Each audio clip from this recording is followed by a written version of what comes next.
AP liquor కేసులో కీలక పరిణామం చోటు చేసుకుంది. Retired IAS Dhanunjaya Reddy, Jagan OSD Krishnamohan రెడ్డిలకి ఏసీబీ కోర్టు రిమాండ్ విధిస్తూ ఆదేశాలు ఇచ్చింది. ఈ నెల 20 వరకు ఇద్దరికి రిమాండ్ విధించడంతో విజయవాడ జిల్లా జైలుకి తరలించారు.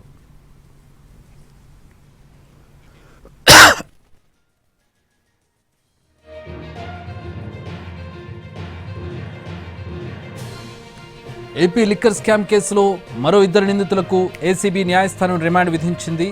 కేసులో A31గా ఉన్న రిటైర్డ్ ఐఏఎస్ అధికారి ధనుంజయ రెడ్డి, A32 జగన్ ఓఎస్డీ కృష్ణమోహన్ రెడ్డికి ఇద్దరికి కోర్టు రిమాండ్ విధిస్తూ ఆదేశాలు ఇచ్చింది. గత 3 రోజులుగా ఇద్దరిని విచారించిన సిట్ శుక్రవారం ఇద్దరిని అరెస్ట్ చేసి శనివారం ఏసీబీ కోర్టులో హాజరుపరిచింది. మధ్యాహ్నం కోర్టులో హాజరుపరచగా 2 వర్గాల మధ్య రిమాండ్పై వాదనలు జరిగాయి. ప్రాసిక్యూషన్ వాదనలతో ఏకీభవించిన కోర్టు రిమాండ్ విధిస్తూ ఆదేశాలు జారీ చేసింది. దీంతో ఇద్దరిని విజయవాడ సబ్ జైలుకు తరలించారు. అయితే ధనుంజయ రెడ్డి, కృష్ణమోహన్ రెడ్డికి జైల్లో వయసు రీత్యా ప్రత్యేక వసతులు కల్పించాలని కోర్టు ఆదేశాలు ఇచ్చింది.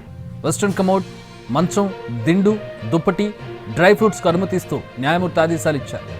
ధనుంజయ రెడ్డికి కావాల్సిన ఇన్సులిన్ ఇంజెక్షన్లు స్టోర్ చేసుకునేందుకు ఫ్రిడ్జ్ సదుపాయం కల్పించాలని ఆదేశించింది. లిక్కర్ కేసులో రిటైర్డ్ ఐఏఎస్ ధనుంజయ రెడ్డి, కృష్ణమోహన్ రెడ్డి పాత్రపై రిమాండ్ రిపోర్టులో కీలక విషయాలు సిట్ ప్రస్తావించింది. ధనుంజయ రెడ్డి, కృష్ణమోహన్ రెడ్డి ఇతరులతో కలిసి లిక్కర్ సిండికేట్గా ఏర్పడ్డారు. ఈ సిండికేట్లో ఉన్నతాధికారులు, పలువురు వ్యాపారులు, రాజకీయ నేతల బంధువులు ఉన్నారు. నిందితులు లిక్కర్ సిండికేట్ సభ్యుడు A1 రాజ్ కేసీ రెడ్డికి సన్నిహితులుగా సిట్ గుర్తించింది. స్కామ్లో వచ్చిన ముడుపులు వేరే వారికి బదిలీల్లో కీలక పాత్ర పోషించారు. ఆర్డర్ ఆఫ్ సప్లై నిర్ణయాల్లో ఇతర నిందితులతో కలిసి ధనుంజయ రెడ్డి కీలకంగా వ్యవహరించారు. డిస్టిలరీస్, మద్యం సరఫరాదారుల నుంచి ముడుపులు వసూలు చేసి ఇతర నిందితులతో పాటు అనేక మందికి బదిలీ చేశారు.